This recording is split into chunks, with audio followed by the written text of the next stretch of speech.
81주년을 기념하고 감사하는 주일입니다. 81년 전에 우리는 일본의 식민지 하에서 창씨 계명을 당하고 마음껏 예배도 드리지 못하고 신사참배를 강요당하던 그런 시절을 살았습니다. 하나님의 은혜로 우리는 일제의 식민지에서 해방이 되었습니다.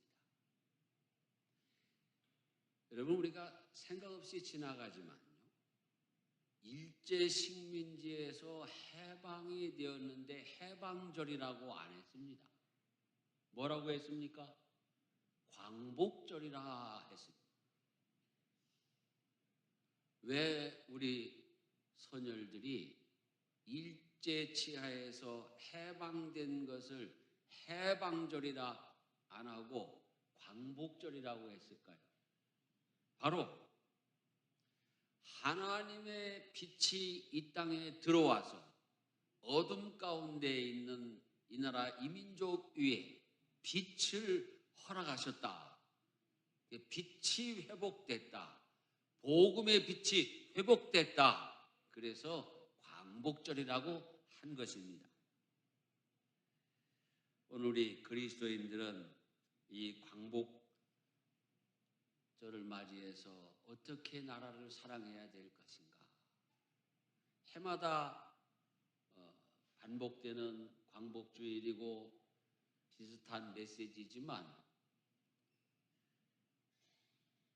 그때 하나님이 우리나라를 광복시켜 주셨는데 역사를 돌이켜보니까 광복절이 되면 하나님께 감사하고 하나님의 그 크신 일에 예배하고 나라와 민족이 하나가 되어서 이제 우리가 더 정신을 차리자, 우리가 사방으로 우겨쌈을 당하고 있지 않냐? 우리가 사방으로 우겨쌈을 당하고 있죠. 서쪽으로는 중국, 북쪽으로는 북한과 러시아, 남쪽으로는 일본.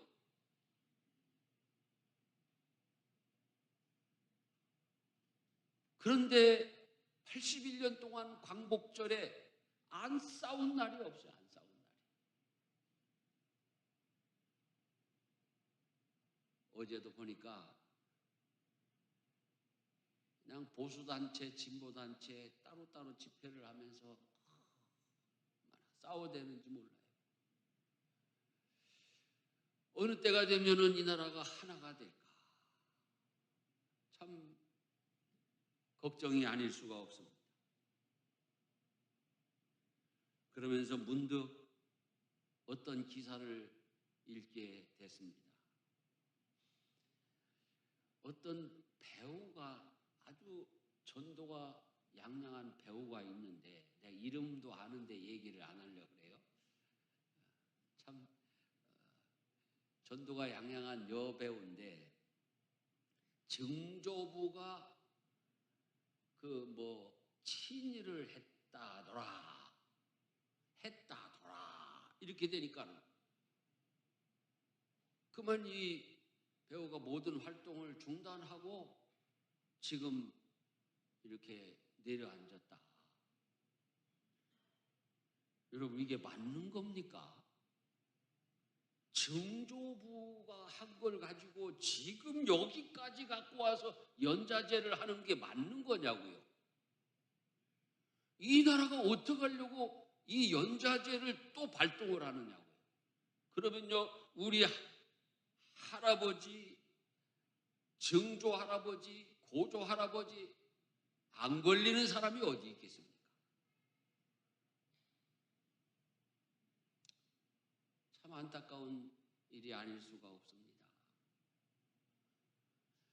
바로 아버지가 했어도 아버지는 아버지의 일이고 자식은 자식의 일이야지. 여러분, 하나님께서도 이 연좌제를 얼마나 싫어하셨습니까? 나를 경외하고 사랑하는 자에게는 1000대까지 은혜를 베풀고 그랬어요. 나를 미워하고 나를 배반하는 이와 같은 사람에게는 3대까지 벌을 줄 거다. 그 얘기는 뭡니까? 숫자로 3년, 숫자로 1000년이 아니에요. 하나님이 하나님을 멀리하고 우상을 섬기고 다른 신을 섬기면은 책망을 하지만 하나님을 경외하고 섬기면은 영원히 복을 주신다는 말씀인 것입니다. 그런 거로 이 땅을 고쳐야 되는데 나는 연자제를 없앨 수 있기를 주의 이름으로 축원합니다. 이 나라의 민족 그거 없애지 아니하면 상처를 계속 가지고 갈 수밖에 없게 되는 거예요.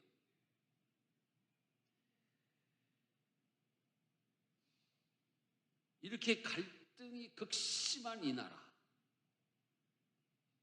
지금 대한민국은 마치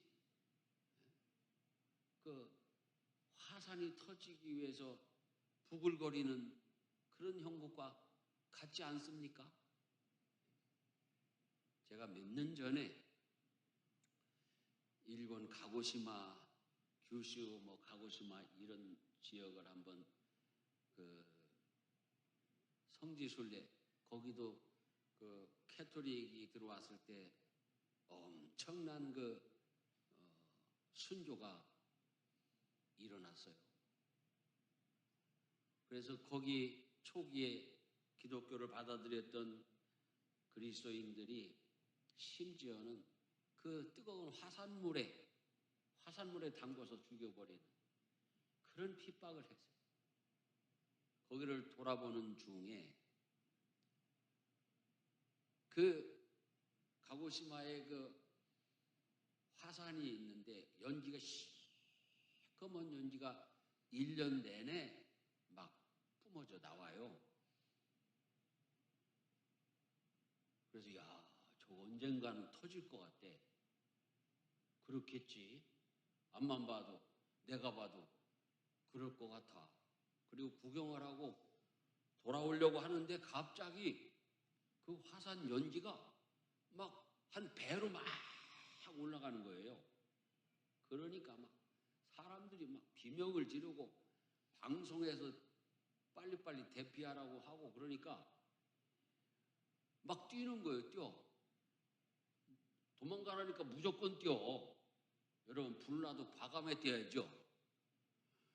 그래서 나도 막 어디로 뛸까 하고 막 따라가다 보니까 아니 화산 쪽을 향해서 뛰고 있는 거예요. 화산에 연기가 막 솟아나오면 반대로 뛰어야 될 거 아니에요? 근데 사람들이 당황하니까 그 화산이 있는 쪽으로 막 뛰어가요. 그러니까 또 거기 그냥 안내하는 요원들이 막 가서 그 사람들을 돌려 세우느라고 정신을 못 차리고. 근데 안 터졌어요. 근데 몇 년 후에는 결국 터지더라고요. 그래서 엄청나게 거기 재난이 있었어요. 우리 대한민국은 마치 이와 같아. 부글부글 끓고 있잖아요. 이것을 누가 가라앉히고 누가 치료할 것인가?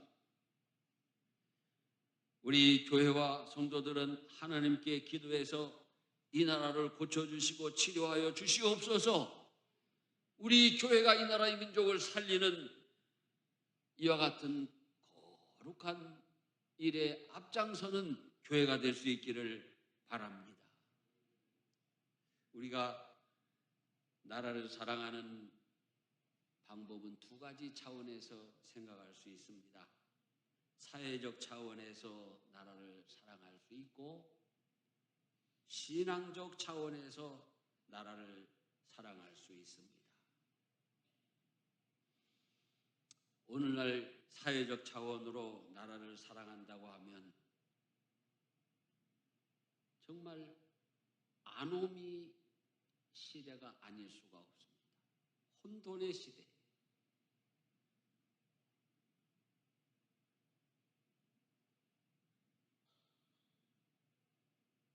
우리가 사회적 차원에서 나라를 사랑한다면 국민의 4대 의무를 하면서 출발을 할 수밖에 없습니다. 국방의 의무, 납세의 의무, 교육의 의무, 근로의 의무. 근데 요즘 국방의 의무를 생각해 보니까 내가 말은 참 절제하고 있는데 요즘 왜 느닷없이 사관학교는 다 주물럭주물럭해서 합쳐가지고 자운대 갖고 오려고 그러냐고요. 난 이해가 안 가. 육군사관학교는 온다면 난 좀 이해가 가. 뭐 서울에 있으나 대전에 있으나 뭐 상관없지요. 근데 해군사관학교를 자운대 갖다 놓으면 어떡하자는 거예요? 어디 동해바다로 훈련하러 가요? 서해바다로 훈련하러 가요? 안 되잖아요. 이건 상식이 안 되는 걸 가지고 얘기하면 안 된다 이거예요. 난 이설주하고 잡혀갈지도 몰라. 그냥 상관없어요.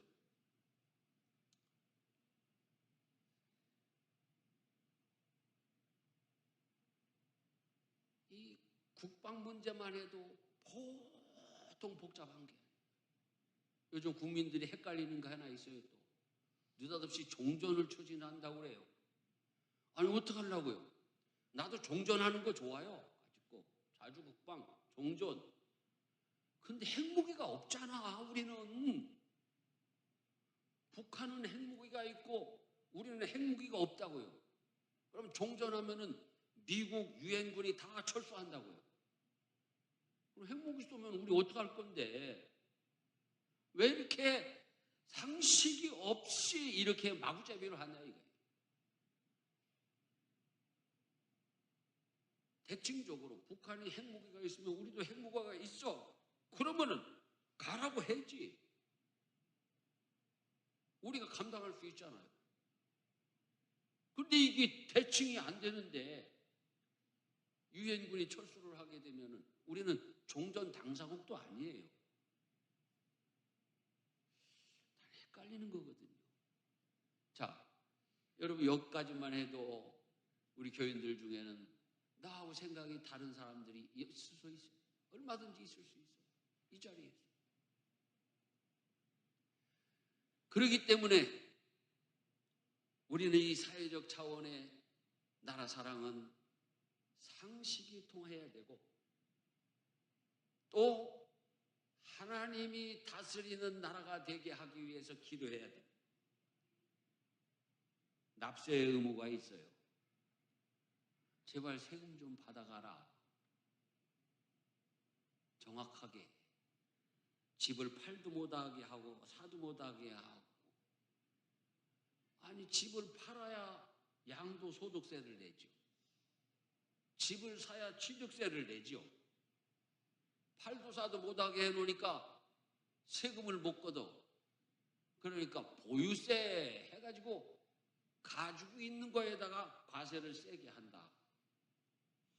이게 문제가 있는 거 아닌가?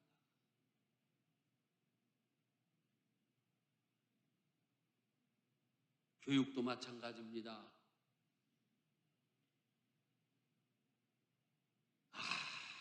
아무리 그래도 학교에서 공산주의를 가르치면 어떡합니까? 김일성 전집을 학교 도서관에 갖다 꼽아놓으면 어떡합니까?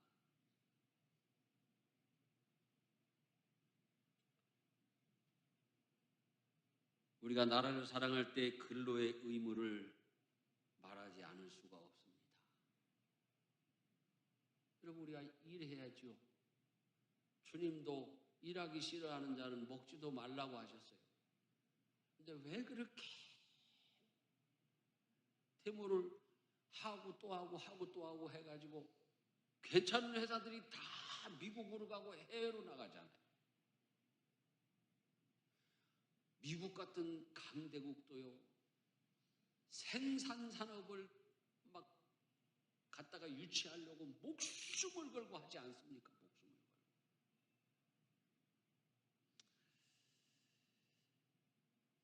가지만 얘기하겠습니다. 이 갈등 상황을 강단에서 너무 자세히 말하고 또 이슈를 제기하려는 것은 아닙니다.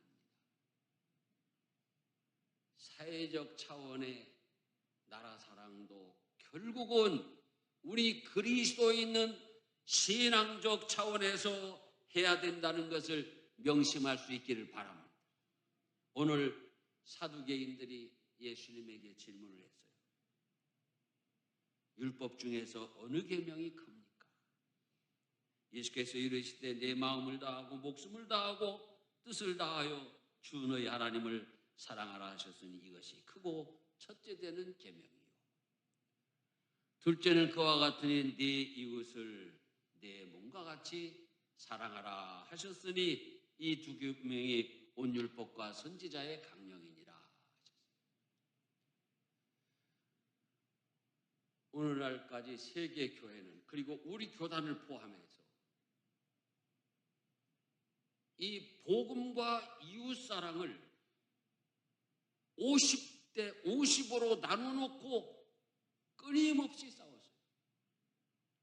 그런데 오늘 말씀을 천천히 읽어봅시다.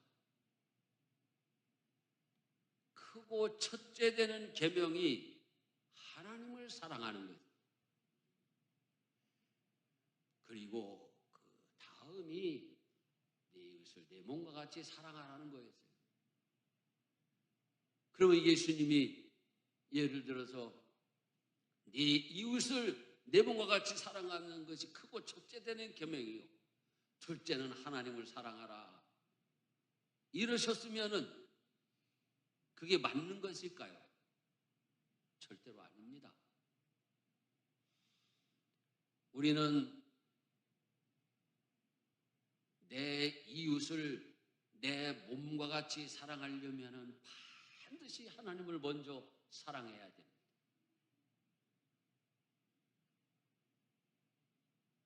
하나님을 먼저 사랑하고 하나님의 말씀을 청종하고 하나님께 예배드리는 사람이 내 이웃을 내 몸과 같이 사랑할 수 있는 것입니다.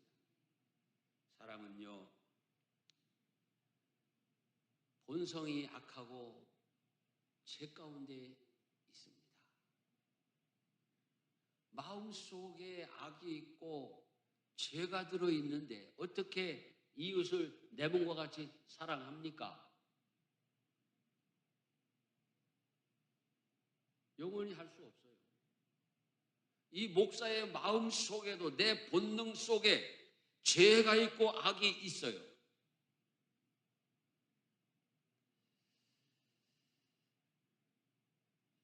내 이웃을 내 몸과 같이 사랑하라 하신 말씀 앞에 저도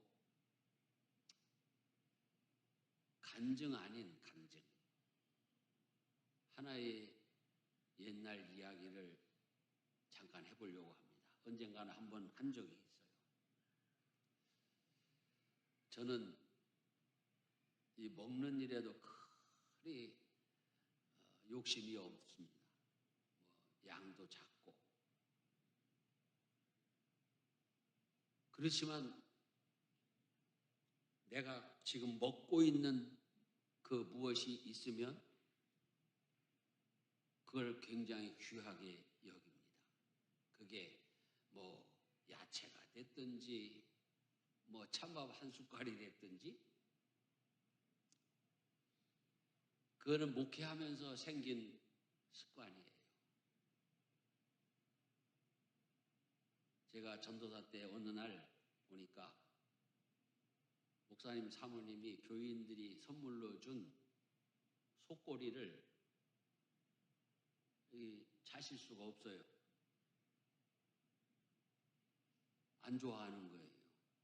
그래서 선물로 받은 속꼬리를 다른 그 어려운 집사님 좀 드실 만한 분한테 선물로 드렸어요. 그랬더니 그 집사님은 또 이 속꼬리가 너무 귀해가지고 갖고 있다가 평소 자기에게 잘해준 그런 권사님한테 선물로 줬어요. 근데 그 속꼬리는 그 권사님이 사가지고 목사님한테 준 거예요.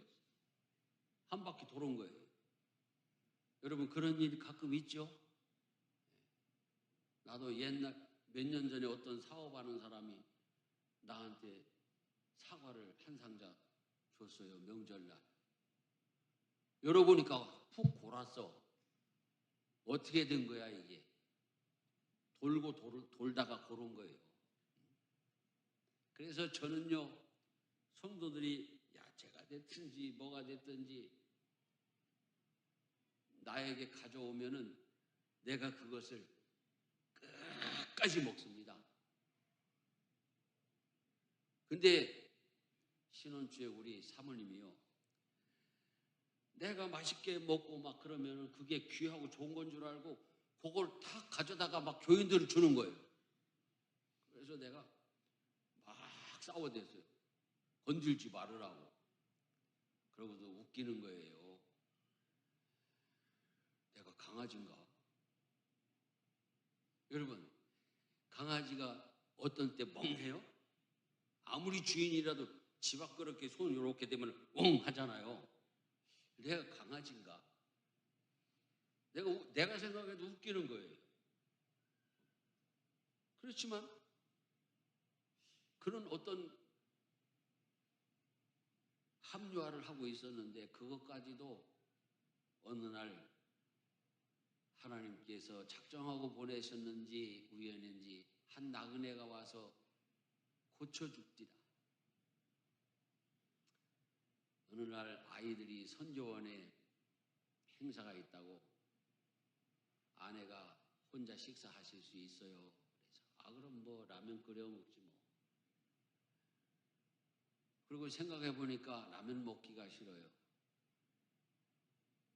찬밥 한 그릇이 있기에 그걸 꺼내놓고 김치랑 식사를 하려고 딱 상을 차려놨는데 노크를 하는 거예요, 누가.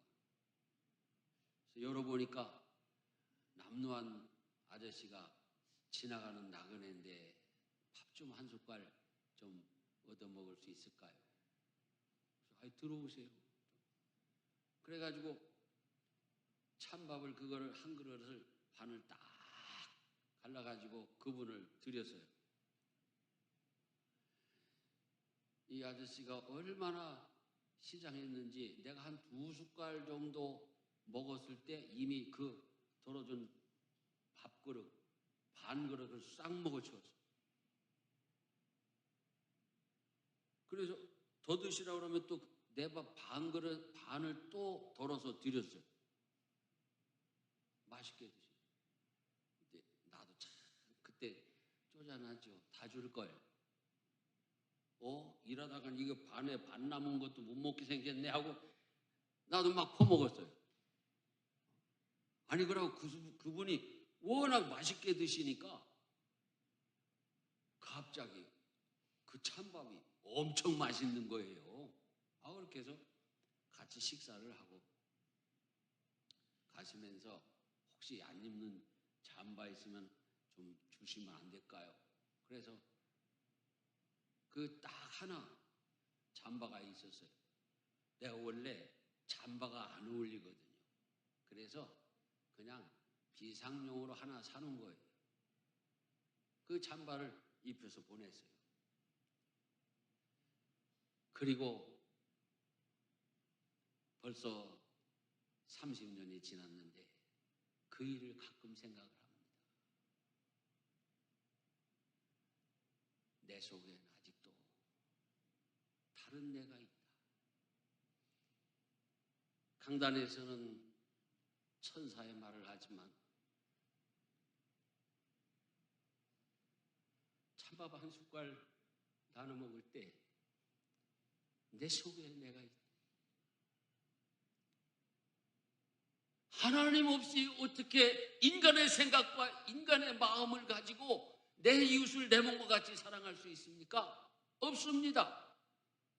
오직 하나님을 예배하고 예수 그리스도의 십자가의 보혈의 은총으로 새롭게 된 마음을 가져야 내 이웃을 내 몸과 같이 사랑할 수 있는 것입니다.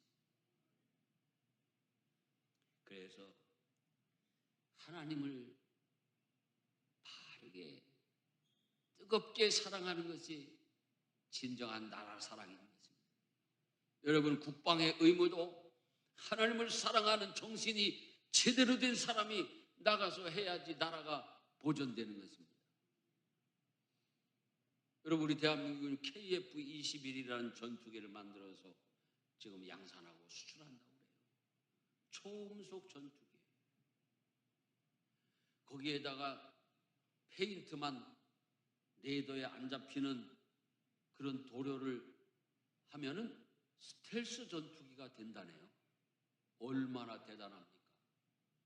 그런데 그 전투기를 조종하는 조종사는 어떤 조종사여야 될까요? 정신이 바로 되어 있는 조종사여야 돼요. 그러면 우리가 인간의 정신을 바르게 할 수 있는 사상이 어디에 있습니까? 어디 철학이 있습니까? 오직 하나님의 말씀, 예수 그리스도의 십자가의 정신만이 인간의 정신을 바르게 하는 줄 믿으시기 바랍니다. 제가 군대 얘기하면 남자는 항상 뻥을 치는데 이거 일도 뻥이 없습니다. 자대에 있을 때 사격 훈련을 하러 갔어요. 교관이 절대로 사격이 불발이 되면 총을 들고 일어나지 말고 그대로 놓고 손만 들어라. 예?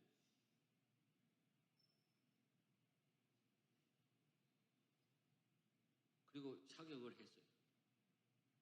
근데 하필 왜 내 옆에 있는 친구가 벌떡 일어나더니 총을 딱 들고서 교관님 안 나갑니다. 그러니까 그쪽에 줄 섰던 사람들이 막 전부 누가 안 시켰는데 다 쫙 엎드렸어요. 총 맞기 싫으니까.